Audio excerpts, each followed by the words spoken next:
If I was Jared the genie and I said, poof, I just took away all your 30 to 50 pounds of fat, you look exactly how you want to look right now. You feel exactly how you want to feel. Is it going to stay? The answer is no. Because if it would stay, you would have those results right now. Would it stop your binge eating? No. So the binge eating would cause you to fall off and sabotage. Would it stop your emotional eating, where you run to the pantry or the ice cream every bad day? No, it wouldn't. So that would cause you to gain your weight back. So if you have these issues going on, these blockages, we need to diet from the inside out first, address those things, then we can diet for real. I am pulling the entire curtain back. I'm going to show you the exact strategies and frameworks that I use to create results that never leave.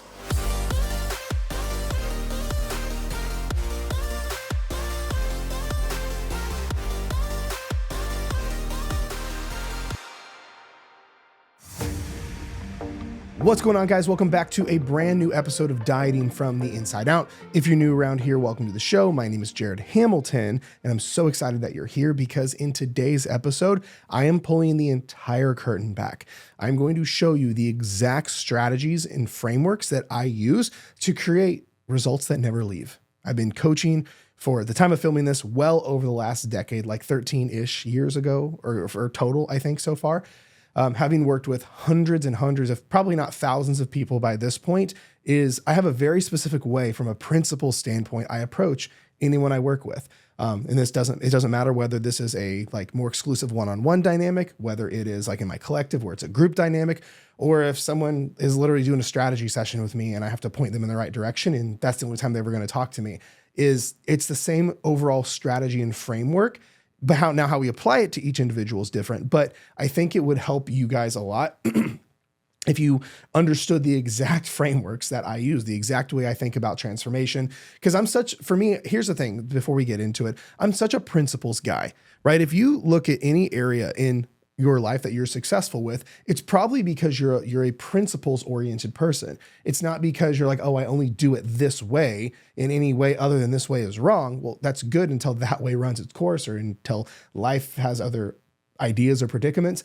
But if you look, think about how you drive a car. You don't only know how to drive a minivan or a Honda Civic or a Dodge truck or whatever. It doesn't matter. You don't only know how to drive that one car. You understand from a principle standpoint how to drive a car. You know the pedal on the right is go, the pedal on the left is stop. You know that when you get in, you need to adjust your mirrors, click your seatbelt in. You know that you have to shift the gear wherever it's at, whether it is on the column higher by the steering wheel, whether it is down on a lever system, or it's like my car where it switches and buttons, right? It doesn't matter because you understand from a principle standpoint how to operate a car. Then from a principle standpoint, we all drive roughly the same way. It doesn't matter what state you're in from a principle standpoint, or hell, even if the traffic light goes out, principles take over. Everyone stops. The person who arrives at the intersection first goes next, right of way, all of those things. So a principle standpoint, right? Think about, let's say you have a household with multiple kids. You may parent each of them differently because of their individual needs or their own psychology or their own personality, but you have a general principle in which you run your house. We do right to others. We treat each other how we'd want to be treated. Everyone does their chores. Everyone, whatever the case may be. So if you're not operating your plan from a principles based, from the results you're trying to get, I don't blame you for struggling.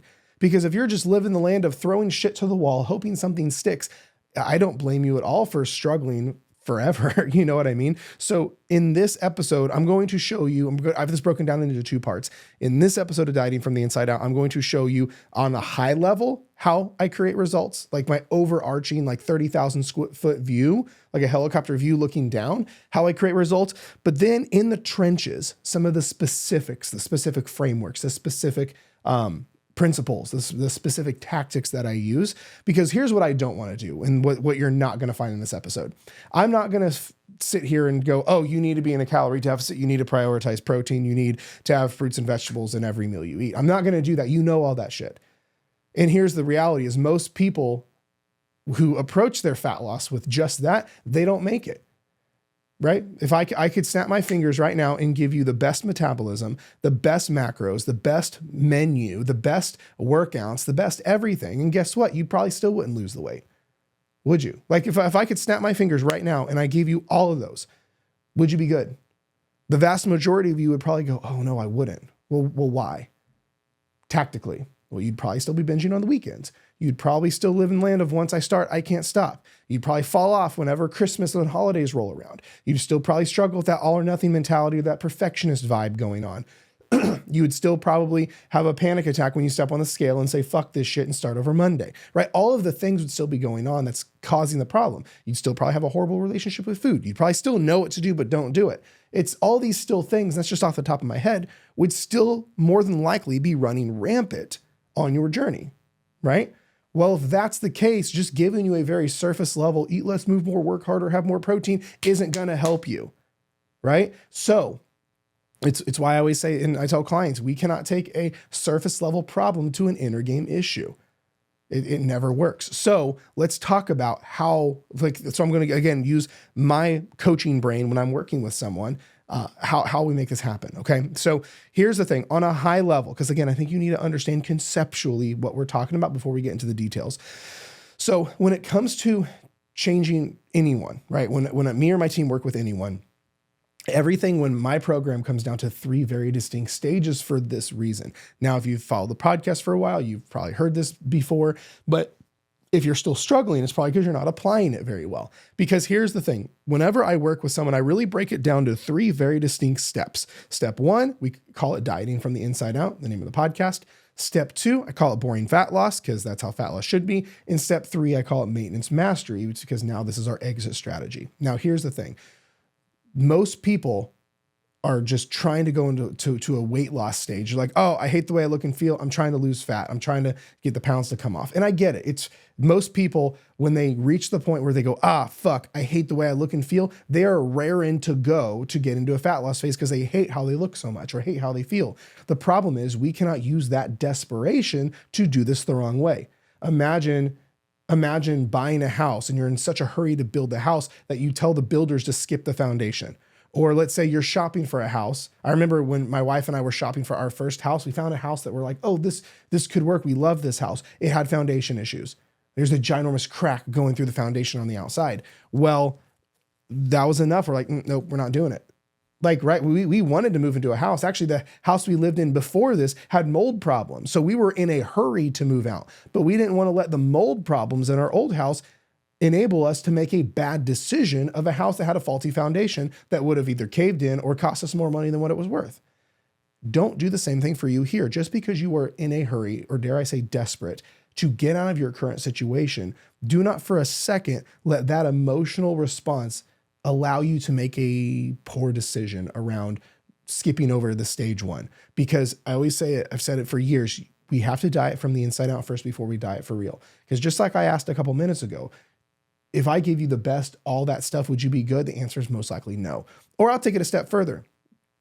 If I had a magic genie, if I was Jared the genie and I said, poof, I just took away all of your 30 to 50 pounds of fat, you look exactly how you want to look right now. You feel exactly how you want to feel. Is it going to stay? The answer is no. Because if it would stay, you would have those results right now, right? Because if with me snapping my fingers and giving you the magic poof body and transformation you want, would it stop your binge eating? No. So the binge eating would cause you to fall off and sabotage. Would it stop your emotional eating where you run to the pantry or the ice cream every bad day? No, it wouldn't. So that would cause you to gain your weight back. Would it fix your toxic relationship with food? No. So you would still live in the land of once I start, I can't stop, cause you to gain your weight back. Would it stop the identity issues you have where I'm not even deserving of happiness, I'm not worthy, I'm a perfectionist, I'm an all or anything person. Once I start, I can't stop. Would it get rid of all those things? No. So then those identities and those beliefs would affect your subconscious actions, and those subconscious actions would cause your results to change and you would gain your weight back. Like we could do this for every single one of these things. So if you have these issues going on, these blockages, we need to diet from the inside out first, address those things, then we can diet for real. So this is why when I work with someone, again, it doesn't matter what program, if it's a one-on-one dynamic, if it's my collective, like it's my group dynamic, it's the same principles. We just apply it differently. Obviously, if I'm working one-on-one with someone, it's only me and only them. If I'm working in the group dynamic, it's taught a little differently. But again, the principles are still the principles. It doesn't matter whether you have a minivan full of kids or you're driving a Harley, you still follow the same rules of the road. It's still from a principle standpoint, it's still you drive the same way. So it's the same thing here. Dieting from the inside out is the very first stage whenever I'm working with someone because we have to fix the inner game issues. Because if you just answered no, the weight would still come back. Cool. At least we're on the same page now. So then why are we trying to white knuckle through weight loss? If you just said magic genie powers doesn't fix the problem. If you just agreed, yeah, Jared, you snap your fingers, the 30, 50 pounds disappears instantly. I would still gain the weight back. Why are you white knuckling through weight loss? Because you're just now going to waste time. Spend the next year trying to lose 30, 40 pounds. And then only to every time you lose 10 pounds, you binge eat, gain it back, only to start and then go back and this big back and forth. You're just wasting time. Inner game first. Fix your patterns, fix your sabotaging, fix your relationship with food, fix your emotional regulation, all these things we have to fix first. This is why when I work with someone, you have to do what I call earn the right to diet. You have to earn the right to go into stage 2. Just like for building a house, a builder has to earn the right to put the walls up. You have to do the foundation first, then the walls up. You can't just throw walls on random pieces of land willy-nilly. You have to have a level foundation that's rock solid. Then the walls can go up after that. There's an order of operations to this thing, right? A lot of very surface level coaches, a lot of very cheap entry level programs are just like, yeah, you join my program, we take you right into fat loss. That is a surefire way that you're in the wrong program. If there's nothing around, like, let's fix the deeper issues, from a root cause and psychological approach, of course you're not going to make it. Of course you'll lose weight initially, then gain it all back. I'll be honest, by the time someone usually finds me and gets in my program, they have been dieting for 10, 20, 30, 40, 50 years. They have gained and lost hundreds of pounds before they find me. And then where I come in is fixing all those issues, right? But I'm literally laying it out for you. I'm not gatekeeping. I literally believe in giving everything away and showing you all this stuff because application is the difficult part. So from an education standpoint, you have to, stage 1, diet from the inside out first before you diet for real. This is where you need to fix all the inner game issues without trying to focus on fat loss. I know you want to lose weight right now. I know you're tired of the way your jeans fit. I know that you hate the way you wake up and feel. But again, we have to have order of operations because you're going to stay trapped in there if you keep skipping over stage 1. So when I work with someone, stage 1 is we are just targeting every single one of those things. We're going to fix the relationship with food. Then we're going to fix the emotional eating. We're going to fix the knowing what to do but not doing it. We're going to fix the consistency, the sustainability. All of these deeper issues, we're going to fix all of those. And that's what you need to do first. When you sit down, you need to go, what's stopping me from getting to where I want to be? I actually just had a call with one of our new members and to make sure she has the right plan in place. Because I ran a thing the other day whenever I opened up the collective, anyone who joined gets a call with me. And when me and this woman had a call, I wanted to get her perfectly clear on what she needs to focus on starting out and what the blockages are. So the question I asked, I said, cool. So, and I explained to her the 3 stages and makes sense. And I go, cool, well, let's get a little more strategic. What's stopping you from getting to where you want to be? And she said, oh my gosh, so many things. I go, well, let's talk about it. And it turned out she only had 2. It was the concept of the emotional eating was a big one. And then if I remember off the top of my head, it was like patterns, for example. It was her pattern of self-sabotage that was happening. Well, we put frameworks in those two things, and all of a sudden, boom, she's fast-tracked on her way. She actually thought her situation was so much worse than what it was. I'm sorry, it wasn't sabotage. It was her emotional eating and then lots of FOMO around food or things like that. She didn't know how to enjoy her favorite foods in moderation in moving forward to her results. So for her, it was actually rather simple. I showed her the frameworks to fix those 2 things. That was her stage 1. Cool, let's do this. It'll stop the emotional eating. And then we're going to do this, and it's going to fix the relationship with food to help you not feel like you're missing out on your favorite foods anymore, causing the binge eating and falling off. And all of a sudden, I saw it in her eyes. She goes, oh, like she actually thought her situation was so much worse. It was, in reality, she didn't have a dozen problems. She had 2. So we put specific frameworks around in stage 1 like this. Okay. So that's why stage 1 is called dieting from the inside out. And whether you ever get involved in any program of mine, I would just say, steal my strategy. Okay. I want you to steal my strategy so you at least get to where you want to be. Okay. So that's why stage 1 is required to go to stage 2. You have to fix the inner game without trying to lose weight yet. And then we can go into stage 2. Now here's where stage 2 happens. Let's say you do all the inner game stuff. You fix all that stuff. You don't sabotage anymore. No more binging, no more emotional eating. You're aware of all your patterns, all those things. Stage 2, boring fat loss. So this is where I always say we have to be careful how we lose the weight because how you maintain it is going to look exactly like how you lost it. So I call stage 2 boring fat loss because fat loss is supposed to be boring and monotonous. It's not supposed to be sexy or exciting. if I always say fat loss should be more like brushing your teeth and less like a root canal, because if you want to have results, fat loss results that are frictionless on autopilot, where you're able to go enjoy all the rest of your life and not have to think about fat loss very much, man, this better be fucking simple. It should not be this crazy, overwhelming night and day aggressive thing. It should be literally more like the vibe of brushing your teeth. A few habits a day, a few principles in place that aren't that big of a deal. And then you run that until we need to stop. That's how it should be. So stage 2 in boring fat loss, a couple of the rules is if you couldn't do it for the next 10 years, we don't do it for the next 10 days. Right? We need to maximize the calories we're eating. We don't camp out in calorie deficits forever, but you're also eating your favorite foods in these numbers. I'm going to get a little bit more specific here in a few minutes, but stage 2 is rather simple. This is where we have a very normal, sustainable fat loss plan. Now, every person I work with is different, but a few of the checkpoints on a sustainable fat loss plan is, are we maximizing the amount of calories that we're eating so that you are as little as hungry as possible? Are we maximizing protein? Are we still having balanced nutrition with everything else? There's no reason to count all macros or anything like that. But if you like, say from a tracking perspective, most people I work with track calories and protein, and we're solid with that. And then once you're solid with that, then we need to make sure that you're incorporating everything that you love in your life the most into your plan. Because again, if you are not if you are skipping everything that you love most in your life, and that you kick out everything that you value, date night, dinner at the table, alcohol, favorite foods, chocolate, whatever, if you're exiling those from your life, of course, you're now going to fall off. Now it leads to FOMO, leads to binge eating, undoes stage 1 stuff. So inside stage 2 is where you're very slowly and sustainably and predictably and adaptively losing the weight without it being that big of a deal. You're only doing 1 to 3 habits at any given time, the way that I have my clients do it, where it's not that big of a deal. Most people, when they hit their stride in stage 2 with me, they literally go, Jared, I feel like this should be harder. Jared, I feel like I should be eating less. I feel like I should be moving more. I feel like this is too easy.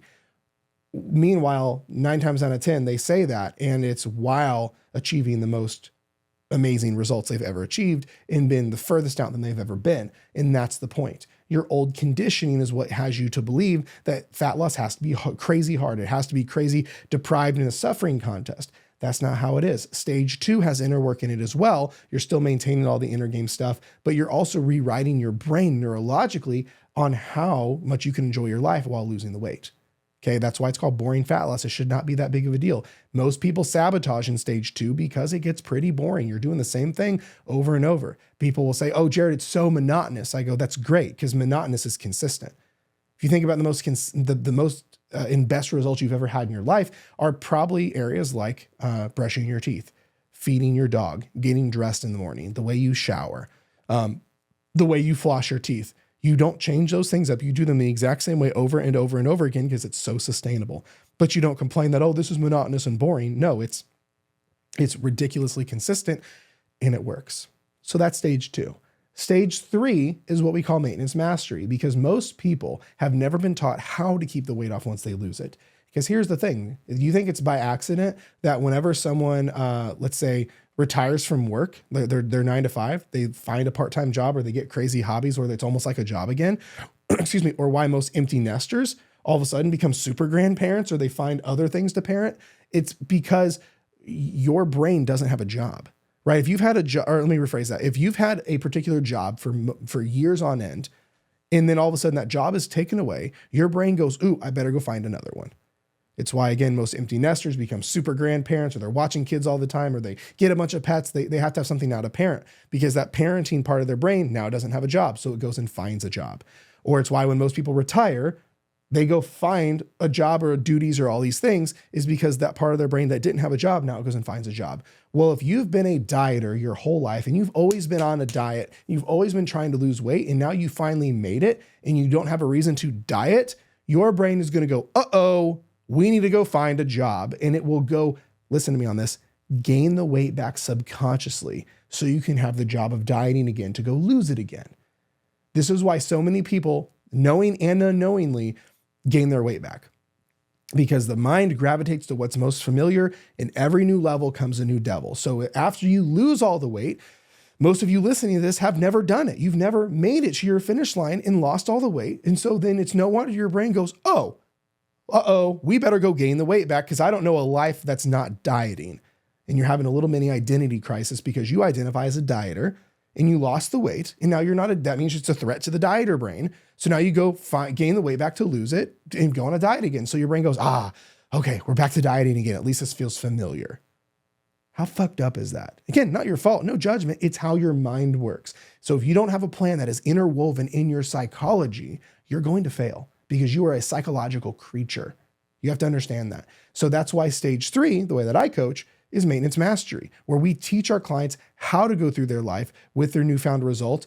And so they're taken care of mentally, emotionally, and tactically on an exit strategy so they can, one, have the inner game places and pattern recognition in place. So when the sabotage tries to set back in and take them back to where they were, we're prepared. But we also have the mental shifts that is going to help stop that from happening. Because again, one of the principles that I teach from is it's why identity work is so important, is because our minds gravitate and our actions gravitate to who we think we are. Like I said, when you think you're a dieter, so you always gain your weight back, we have to rewrite that identity again in stage 3 because it's not who this person is anymore.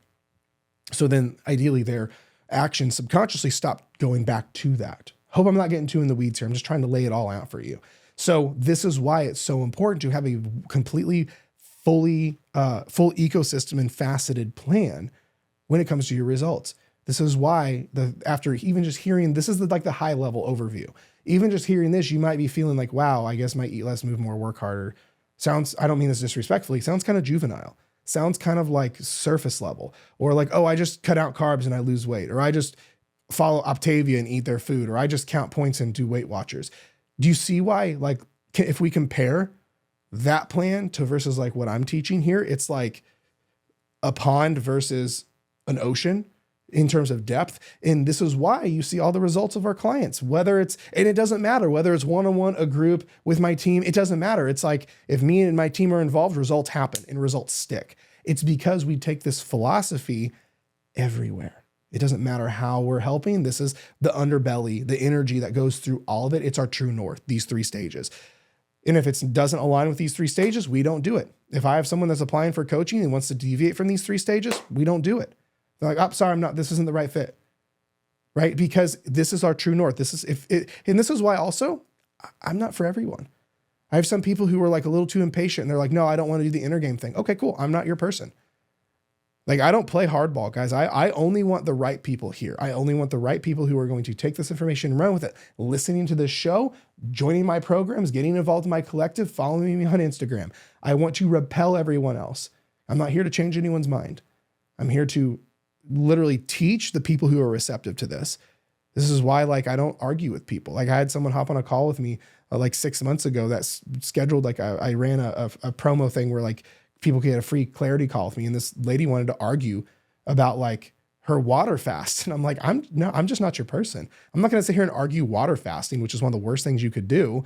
But I'm not going to sit here and if it would be different if it was an education thing, oh, I don't understand. Can you tell me? No, she wanted to debate. And I'm like, I have no interest in this. It was a waste of time. So that's the same, the way that I approach it here is we have to diet from the inside out first before we diet for real. We have to lose the weight in a really sustainable way. So that way you can have peace and happiness during the journey, then keep the weight off forever and understand the strategies and the differences going from 2 to 3. This is why also you'll see tags and pictures and videos of clients of ours who graduated coaching 3, 4, 5 years ago, and they're still crushing because they're still using this stuff. So it stands the test of time. Okay. So those are the 3 stages. We could literally end this podcast here and you'd be good, but I want to take it a step deeper. So I'm going to pull out my notes. So that's the high level, the 3 stages: dieting from the inside out, fixing the inner game, so the sabotage stops, boring fat loss, so you lose the weight sustainably where you can actually enjoy your life and not feel like a dieter. And then stage 3, keep it off forever and never have to worry about it coming back. That's the 3 stages. I suggest you adopt that to your plan. Okay. Now let's talk about some more in the trenches stuff. And I'm going to try to not make this take very long, but let's talk about some in the trenches stuff. In the trenches, specific frameworks and principles that we use is number 1 is eat as much as possible while losing. I can't think of a single client I've ever told to eat 1,200 calories, for example. Whenever someone works with us, we literally go straight to let's test how many calories you can get away with eating.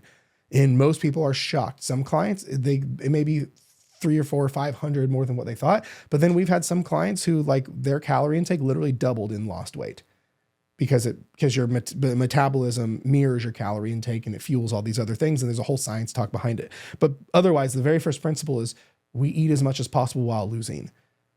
I don't care if you're a 5'3", 130-pound female. It doesn't matter. I would test how many calories we can eat while still maintaining progress. It doesn't matter because every person's different. Calorie intakes are individual to the person, not a gender, not a demographic, not a subset of category. It is a person-to-person thing. I would get questions all the time in my DMs about how many calories should a 5'3", 185-pound woman who's sedentary eat? And I go, I have no idea, because I could line up 500 of them and they would all have different calorie intakes. So that's the first principle, is eating as much as possible while losing. So I suggest you do the same thing, because when you eat as much as possible, one, your hunger is not very high, so you fall off less. Adherence goes through the roof because now you have the calories in the room to eat your favorite foods. Then also your metabolism mirrors your calorie intake. So if you have this race to the bottom, your metabolism races to the bottom. So this way, your metabolism has a harder time down regulating. So this way you sleep better, you build more muscle, you have more energy, and you get to eat more, which is really fun. So all good things from eating as much as possible while losing. Okay. Number 2, this is a big one. One of the other big principles that we teach is emotional regulation has to be in place. Because look, I'll be honest, if you are regulating your emotions, but with food, you're not regulating them. You are escaping and suppressing them. It's a dangerous city right there. Because if every time you have a bad day, you run to food, every time you feel off, you run to food, you get anxiety, you run to food, that is not regulating your emotions. That is running from your emotions, right? You are using this thing, food, as a means to escape or to not feel. Same thing when people turn to alcohol and they don't want to feel, they turn to alcohol, or they say, oh, I'm just taking the edge off, and they pour the glass of wine. Or someone goes, oh, I had the fight with a spouse, and they go clean their house for like 3 hours, or had a bad day and you go pour into your kids. It can even be positive things, right? We need to have emotional regulation in place and not emotional suppression, distraction, or avoidance. Again, this is where the ego gets sneaky. A lot of people think they are regulating their emotions because it's a positive thing. They did it with building a business. They did it with starting a side hustle. They did it with pouring into the kids. They did it with cleaning their house. Those may all be happy, positive things, but if you're doing it to avoid feeling things, then we got problems. I know people who go, oh, every bad day I just go run. Well, I'm all about moving your body, but like you need to sit and feel that shit first. So this is why we need to have a space to hold. We need to hold space, I should say, for our emotions separately from food. We have to be able to feel what's coming up for us. The problem is we can't out intellectualize what we feel, right? You cannot think through something you need to feel through. Feeling is healing. It's like digestion. Imagine if your kid had to go to the bathroom but hated pooping. Like, well, how do I get rid of it without pooping? Sorry, you have to go sit and hold space, and what's in needs to come out. But imagine if the kid's like, no, I hate pooping. Sorry, you're going to have to do the thing anyway and go poop. It's a gross analogy, but it's so true here. So many people hate feeling. Most people will do anything but to feel what's coming up for them. And the only way to heal through it is to feel it. This is why you can't out-affirmation it. You cannot out-think it. You have to hold space, breathe through it, and feel your feelings. We live in a culture and a society where like we want to do anything but feel. And suppression, avoidance, and escaping is at an all-time high. So one of the first things that we do with clients who struggle with this is we have to put emotional regulation techniques in it, whether this be breath work, journaling, meditation. There's so many different ways we can do this. And there's different tools, but you are an emotional creature. So if you do not have facets in your plan that addresses the emotional side of you separately from food that actually heals and feels through these things, you are begging for a struggle and to gain your weight back. Because here's the truth. In weight loss, if you emotionally eat, there's no amount of workouts, cardio, or calorie deficit that will undo that. Right? Imagine if your goal was to save money, but you emotionally spent money. Every bad day, you maxed out your credit card. You can save money all you want, but you're just going to rack those bills up faster than anything. It's no different here. This is why one of the most strategic things you can do to lose weight and keep it off is become emotionally regulated. Because if you stop turning to food and you just use these other tools to hold space for your emotions, the cool thing is like you'll create a calorie deficit on accident. If you eat 1,000 calories extra per week because That's being conservative. If you eat, let's say 1 to 5,000 calories extra per week from binge eating because you're emotional, and we just turn to other tools like journaling, meditation, breath work, inner work, whatever, to hold space, you'll create a calorie deficit on accident without even trying because you'll just stop turning to food. It's the best thing ever. So that's the second thing that we do for a lot of people. Next, number 3, another huge one that we talk about whenever I'm working with someone is lots of pattern recognition. You cannot escape a pattern if you don't realize you're trapped inside it. You can't escape a jail you don't know you're trapped in. Most people have patterns that are running subconsciously that are causing all the havoc in your life, in the weight gain and the sabotage. You don't even know it. A pattern of falling off, a pattern of hiding your emotions with food, a pattern of perfectionism, a pattern of you do good for a while, then you start to slip right here, a pattern of taking your foot off at the holidays and wanting to start over in January, a pattern of catastrophizing, whatever it may be. There's so many of them. But you have to understand that one of the biggest frameworks that we put in place whenever like we're working with someone is we have to put pattern recognition, especially with self-sabotage. One of the biggest reasons people like work with me or join my coaching group is because of they want to stop self-sabotage. Well, self-sabotage is a subconscious pattern. So we have to fix that at the pattern level. So which is why if you don't have a framework on to get really aware of your patterns and start to become really like understanding of how they work and what's going on and having a plan in place for when they try to resurface, because they will, you're going to gain your weight back. You're going to struggle. So that's why one of the other big pieces in the frameworks that we put in is pattern recognition. So this way you can recognize it, go, oh, I'm about to do it again.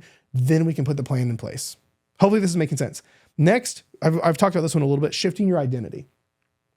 Because here's the thing, at the end of the day, your subconscious patterns, it's cool kind of how these go together. Your subconscious patterns follow suit to what your identity is. If you believe you're not good enough or not worthy of happiness or you're a binger or whatever, those kind of turn into these little self-fulfilling prophecies because your subconscious actions align with them. So for example, if you have an identity of I'm a binger or I'm an emotional eater, then all of a sudden you go 2 weeks without binge eating, you'll subconsciously find a reason to binge because it goes back to that pattern and that belief of your identity of I'm a binger. Or if you have an identity of I'm a dieter, we've already talked about this one, and you lose all the weight. Well, now that the identity of a dieter is threatened, so you'll find a way to subconsciously gain the weight back so you can go back to dieting again. It works every time like clockwork. So you have to shift your identity. You have to have multiple renditions of identity shifting. You don't just shift your identity once and it's over. Your identity is like brushing your teeth. It's a project that always needs worked on daily and reinforced all the time because, again, we default down to the lowest level of what our pattern or what our beliefs are about ourselves, which is our identity. So that's one of the other big pieces of things that we do right out the gate. Next piece off of identity work is we then align all actions with that version of ourselves because we don't want to just live in the land of here's who I am and you stay shitty, have shitty actions. I always say identity work is deciding 1, what do you want? Let's say to lose 30 pounds. Number 2, who do I have to become? Who gets that? What version of myself do I have to become? The person. Then number 3, align all actions with that version, right? I've done content on this where we go way deeper, but you have to align your actions tactically with the version you're trying to become. So when you go, oh, I know what to do, but don't do it. Well, what would the version you're trying to become do? And do that, because this is when you have free will as well. But this is why one of the other frameworks with identity stuff that I put in place for people is we have to align actions with this version of themselves. So you have to become obsessed. I talked about this in the last podcast episode. You have to become obsessed with who you have to become. You do not stay low level you and get high level you results. It doesn't work like that. You have to realize you are not the version of yourself you need to be if you want those results. You don't lose 30 pounds. You have to become a person who loses 30 pounds. And then this is where this piece comes in. You have to align all your actions with them. Okay.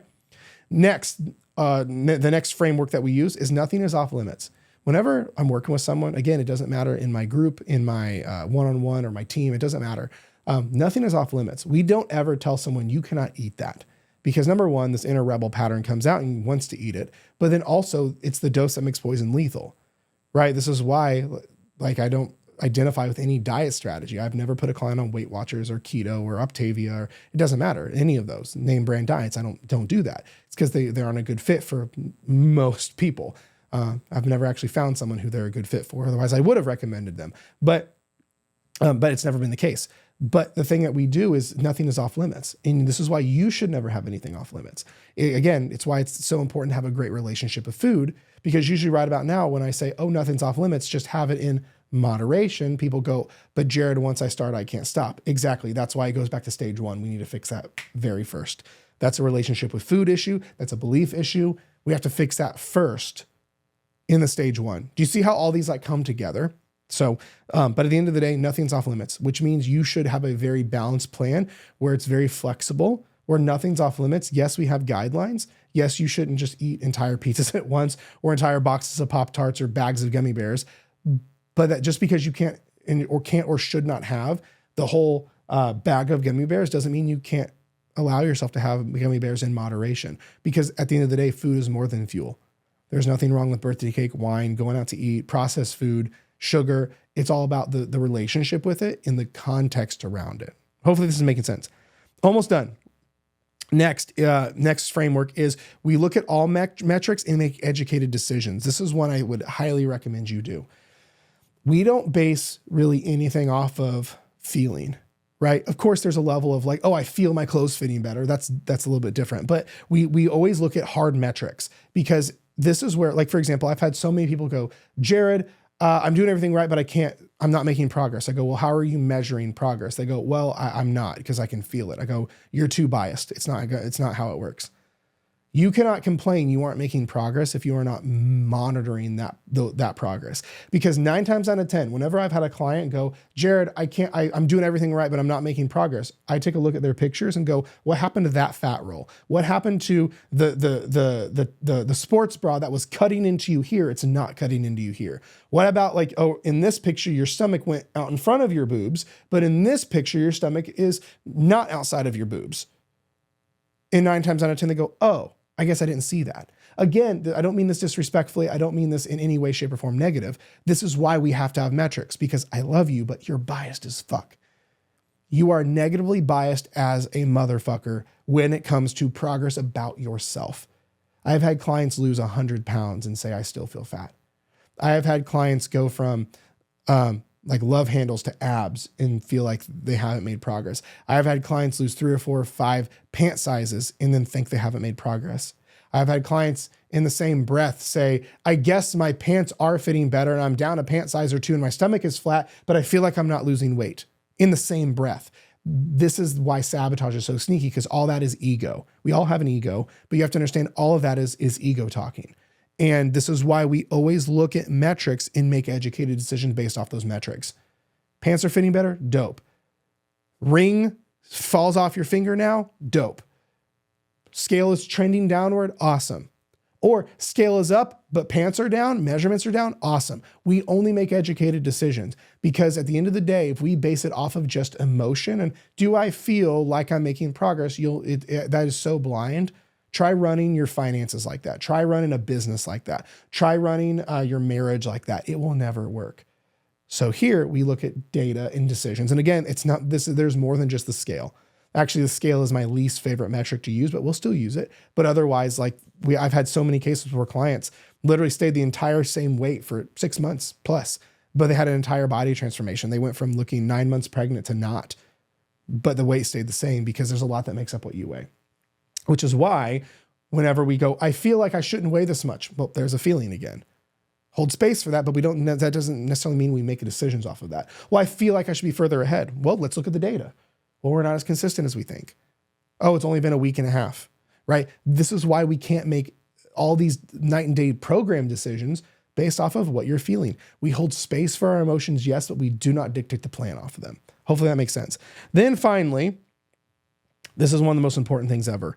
One of the biggest frameworks that we put into place for our clients that enables them to have results that never leave is we put things they love and value most in their plan. Too often, because of the nature of, oh, I want to lose weight, most people exile the things they love most. Their date night with their partner, their favorite foods, birthday cake with their kid, girls' night, brunch, New Year's parties, alcohol, Christmas cookies, like all the whole things. That's a problem.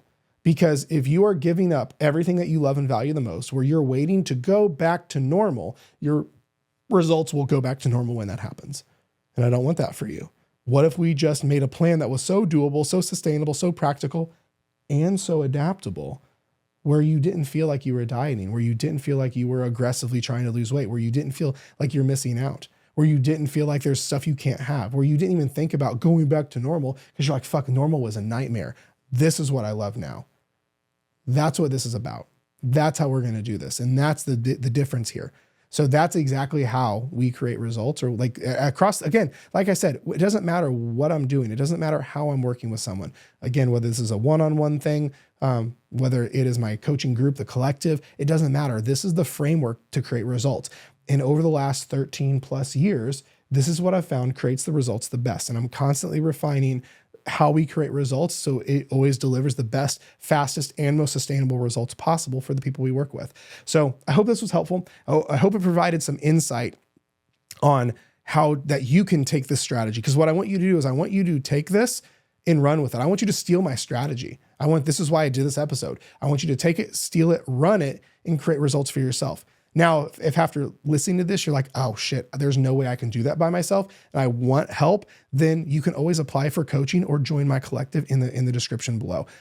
Depending on when you're watching this, I may have one-on-one slots open, I might not. Again, there's all the links in the description below.